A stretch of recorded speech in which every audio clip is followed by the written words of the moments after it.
My name is Don Adleta. Fred Toner and I, my partner, and I bought this property in 1995. We restored the original building, which was built in 1904. The barn that's behind me was built in 1860, and we love this place. We call it Broke Bank Mountain because it did break our bank. When we first moved here, we noticed that this entire field would be flooded, but it didn't flood anywhere near the height of the floor of the interior of the barn. This last season, 2025, it was a heavy raining season, and there were several things that have happened upstream that we thought might have caused some of this additional water flow, and that was that the beaver dams were taken away. In 2025, water ran through the barn, and it was coming from that direction. There's an eddy over there that was eroding away to a prominent oak tree, a pin oak tree, and the roots were actually exposed of that pin oak. And we were concerned about that in its path towards the road, and then also the barn.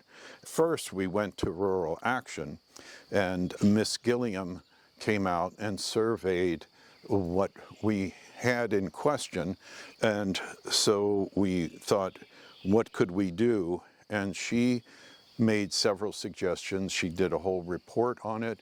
So we made a submittal to the Planning Commission.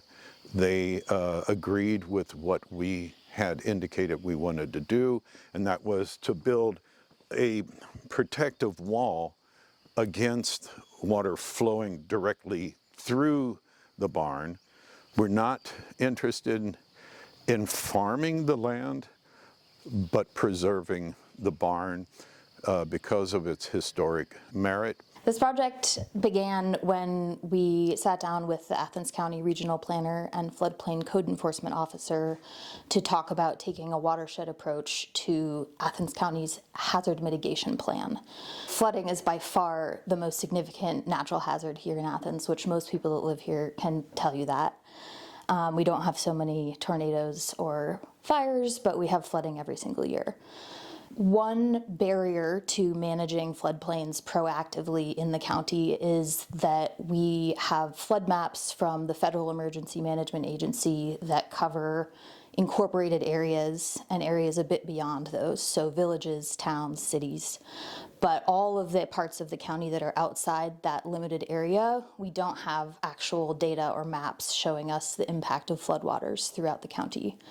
After we conceptualized the need for this project, working with the Athens County Regional Planner, we reviewed some funding opportunities and identified the Climate Smart Communities Initiative, which is a public-private partnership that's focused on providing small and under-resourced communities with the technical capacity they need to really adapt to climate change proactively. The software that we used is called HECRAS 2D.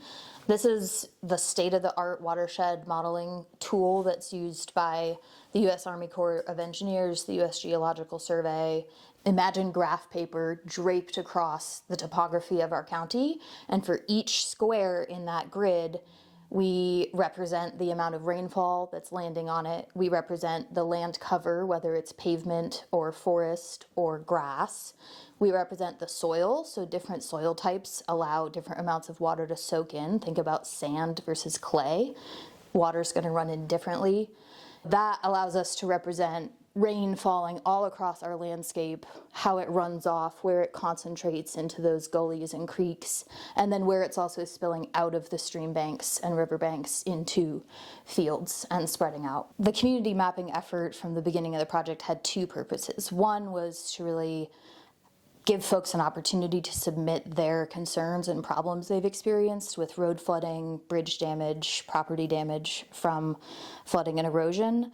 And the second was to use that crowdsourced information of actual on-the-ground observations of flooding to calibrate the computer model of the watersheds. That allowed us to tell the computer if it was getting it right or getting it wrong, so that our final model product was informed by that local observation.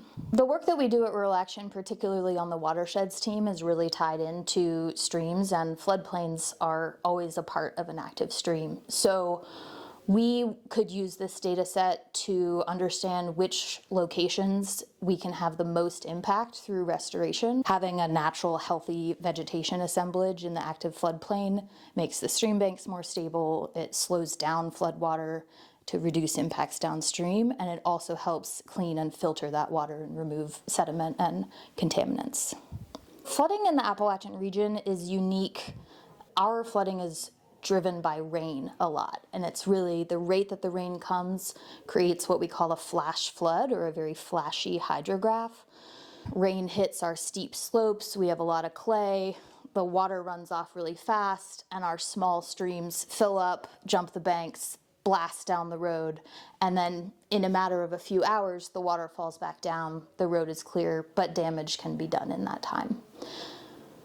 I really became a watershed scientist because of the flooding experiences that I had growing up in Athens County. I was in elementary school at Amesville when we had the big Mother's Day flood then. I grew up on a county road that floods very heavily and gets a lot of repeat maintenance every single year. This project has meant a lot to me, to be able to come back to Athens County and help invest in the future of our resource management for this natural hazard issue that is just really, really deeply intertwined with our public and private resource management issues. The idea was to make this a place where we could stay for the length of it. We have built garage that has a loft space over for my studio, which will eventually be a caregiver's apartment. And so we're intending to stay here for the long haul.